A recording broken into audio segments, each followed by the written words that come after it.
based on the numbers when we were added up, and this is according to the ANA, okay, it says that it requires to hire over 5,000 nurses in 37 business days. And the bill said, based on the ratios, if you look at the ratios, I did a video on that in the past. Based on those ratios, we would need 5,000 plus nurses to fill all of those positions. That is a difficult ask. And as you heard them say, I was already super upset about that fact. And I was like, blew my mind. And I was like, this is insane. How can they expect it? They're just going to bankrupt these hospitals. There's going to be more violations up the wazoo. It's going to be crazy. But I then did a little more research, talked to the M&A, read the actual initiative, and this is what I came to. I mean, this is the conclusion. This is how the bill is going to be implemented. Okay, so nurse shortage. That's a big concern, because if you don't have enough nurses, if you don't have those 5,000 nurses, you are going to be fined endlessly forever, right? So you need those numbers. So it's just not true that we don't have nurses to fill those positions. 37 days is not a lot of time. 37 business days is not a lot of time. But it's not true that we don't have those nurses. There's 130,000 nurses that have an active license in the state of Massachusetts. This is 2017, according to the National Council of State Boards of Nursing. Everyone knows that because we do our NCLEX to get there. They are... If you don't believe them, we're not having a conversation. 130,000 nurses with active licenses. 82,000 of that 130,000 are currently working, and that's according to the Bureau of Labor and Statistics.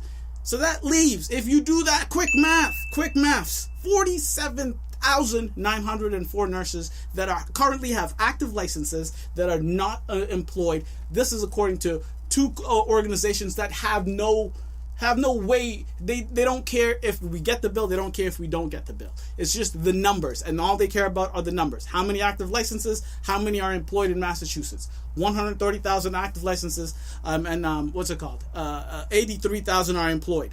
47,000 nurses that don't. Okay, so we have the nurses. Do you know how many of those nurses are retired?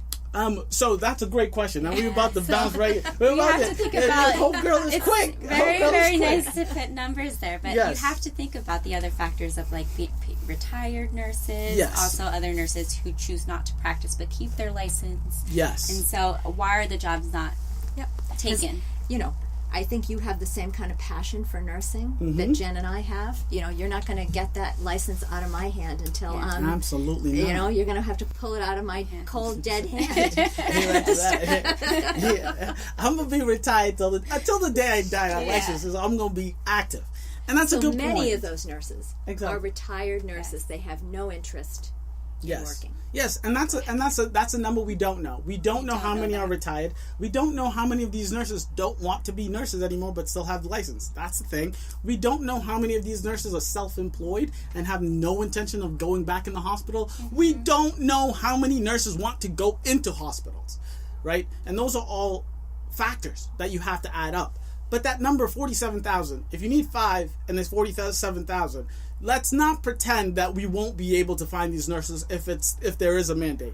And on top of all of that, on top of the 47,000 nurses that just have active licenses that are not working currently, we have 3,000 nurses that graduate from nursing schools in Massachusetts every year. Are they all going to stay in Massachusetts? No. Do they all want to work in hospitals? No. All of these things are real, but those numbers are way too high for you to tell me that we are not going to be able to find the 5,000 nurses. It is and unreal. Very unsafe. And I will tell you that in the mental health field, there are beds sitting empty in Massachusetts because nurses cannot be hired in order to enable those beds to be filled. Yeah. So there, in reality, there does seem to be a nursing shortage in certain areas. Certain specialties, certain areas. Thank you guys so much for watching. I really do appreciate this. If you guys were informed or educated in any way, shape, or form by these stories, please hit that like button. If you liked my presentation of the news, I really suggest you subscribe and hit the notification bell so you know every time Q the Nurse drops some hot, fresh press news. Thank you. Catch you next week. Deuces.